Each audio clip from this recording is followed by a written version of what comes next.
Right, now then, time for another top tip. You ready for another compost hot water top tip? So, yesterday I was putting bottles into the compost, and today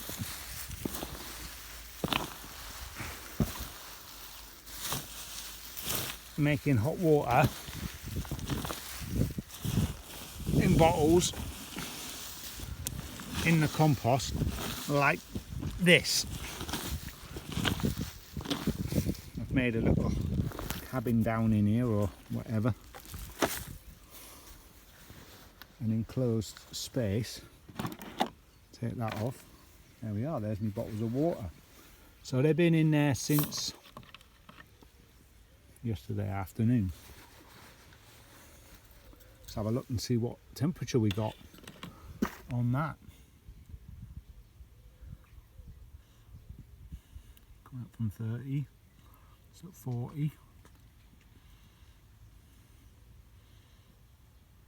It's at 45. 46, it's still going up, but I just thought it'd be interesting to see what that one is compared to the outside one. Oh yeah, it's going up more, look.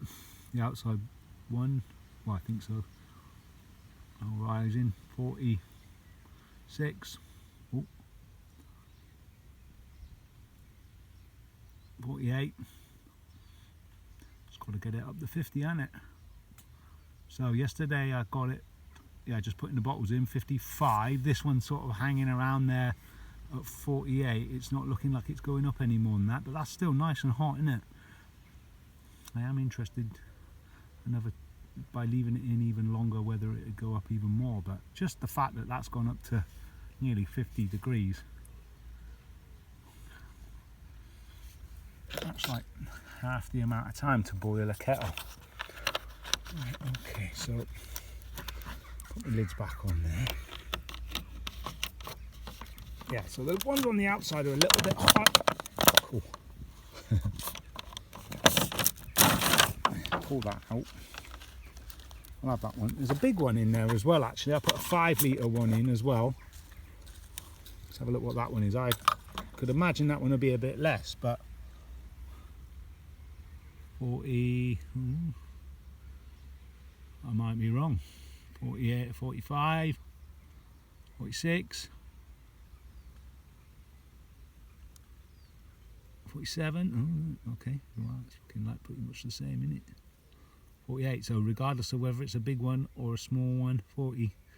Yeah, 48. I'd say that now. So it might go up a tiny bit more. It ain't going to go far from there, I don't think. But yeah, that is a true top tip. That is free energy if you happen to have a compost heap. I don't know, different types of compost heaps give out more heat. I bet if you really knew what you were doing with compost heaps, you could get it hotter than that. Yeah, see, that's stuck there at 48, so that's a good amount, I think. All right, remember where you saw that last? And now I can just refill that easily without it all caving back in again. Just renew me water and come and get it again tomorrow. Put it into flasks maybe. That'll keep it hot for the rest of the day. Remember, actually going to use some of this in cooking, actually, making a soup. Right, remember where you saw it last. Over and out.